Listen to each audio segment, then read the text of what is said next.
Imagine an island in the Indian Ocean, east of Java and west of Lombok, just 8 degrees south of the equator.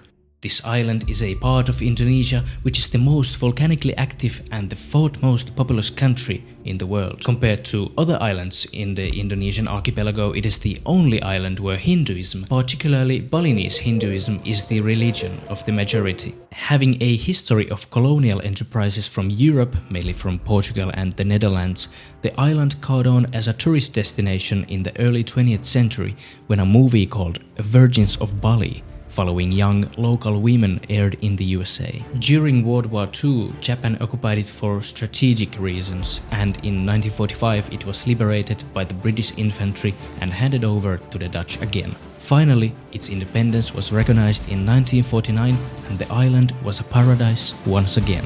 Since the 80s, tourism on the island has increased significantly, and now tourism-related businesses make up 80% of its economy, which has made it one of the wealthiest regions in the whole of Indonesia. Unfortunately, according to some estimates, the tourist industry has dried up 50% of its rivers, and Indonesia contributes 10% of the world's plastic waste. The amount of tourists coming to the island withered down when there were terrorist attacks in the years 2002 and 2005. And recently, as we all know, the global pandemic had its borders closed, which negatively impacted the local businesses.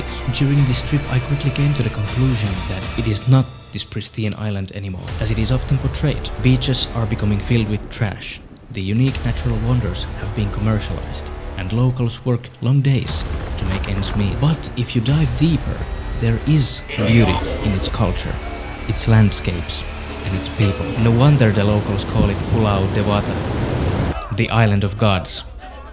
Welcome to Bali.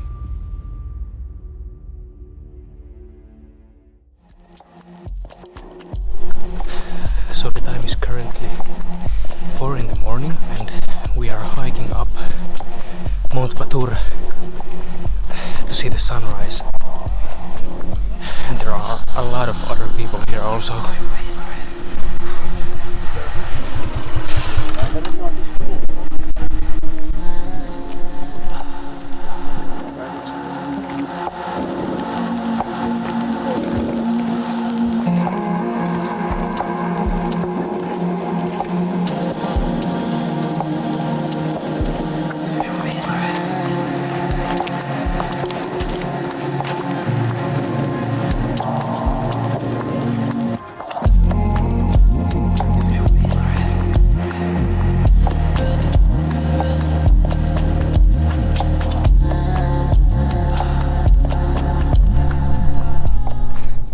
So we made it to the top, met some nice people along the way. Look at this.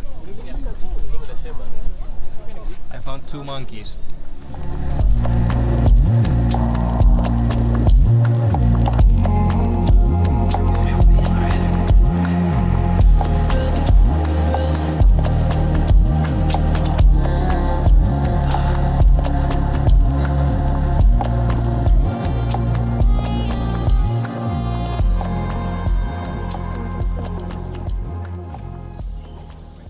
Came back from the mountain and our driver took us to this coffee plantation. What was your favorite coffee?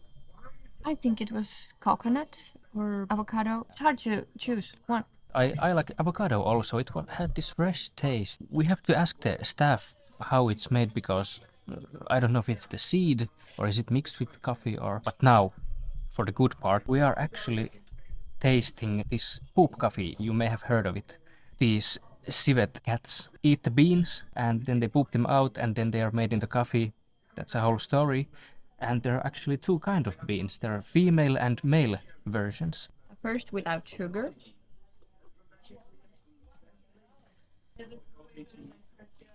Tastes like poop. No, it's not really. Strong. Yeah, this is kind of bitter. Change. So this is the female. And this is the male. Okay, this is the bitter one. I prefer that one. Yeah, this is more smooth. We're gonna add some sugar. I don't want to ruin it with the sugar. Maybe it takes a little bit of the bitterness. Yeah. I would love to have this. I feel caffeinated. We also met these nice Irish guys. Yeah. on our way to the top. Yeah, and we exchanged some information, so maybe we'll see them later. They were kind. Yes.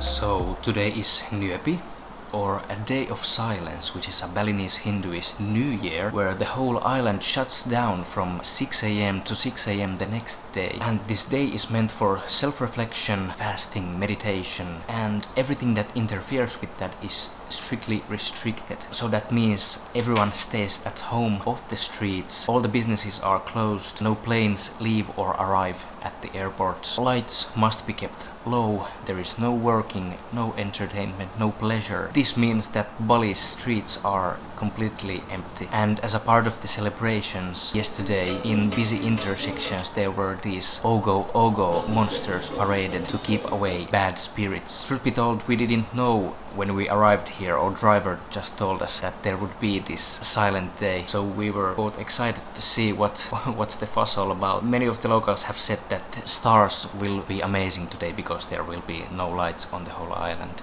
We'll see. Just had a little shower here with my camera light, just to keep the lights to a minimum. We are sitting outside and you probably can see us right now, but it's pitch black outside and night sky is full of stars.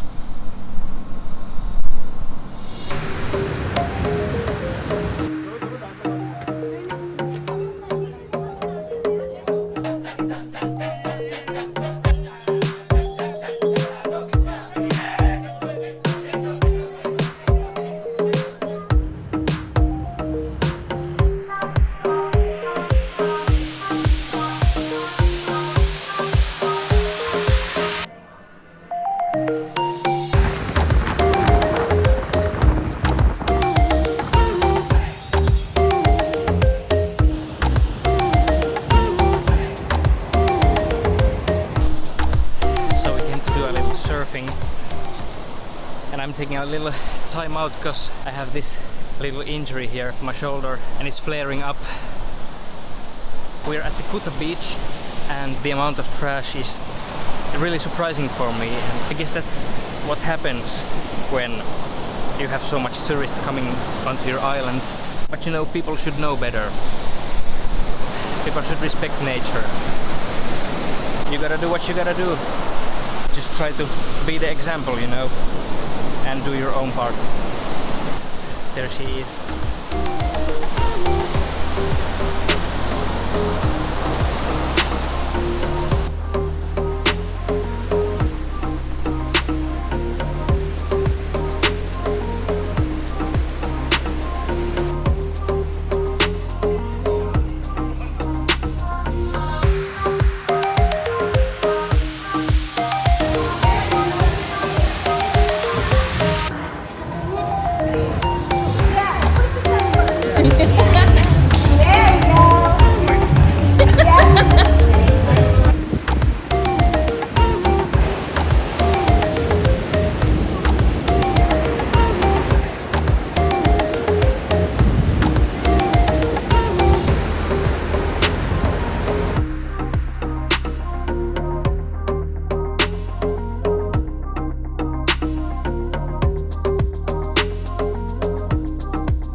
Surfing today, but the conditions were not too shabby for me.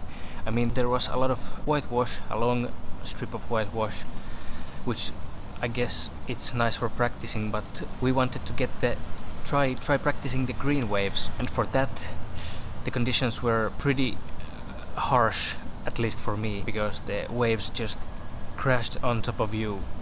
I mean, they were so steep that they didn't even get the chance to like push you forward. They were just like on top of you, smashing. But I promise you, I have gotten green waves on this trip. I'll show you some pictures. And it was fun flying a drone and trying to get shots of Linda. Yeah, she was in a washing machine also. It's been a long trip for us, and we're both excited also to go home. I'm really grateful for this opportunity that we could spend a lot of time abroad and test this out. How does it feel? Is it a viable alternative in the future maybe to live abroad? This longer trip was like a way to test it, I guess. I've experienced so much new stuff, delicious food, good sleep, nice activities, great experiences. I mean, yeah. Getting a little hungry.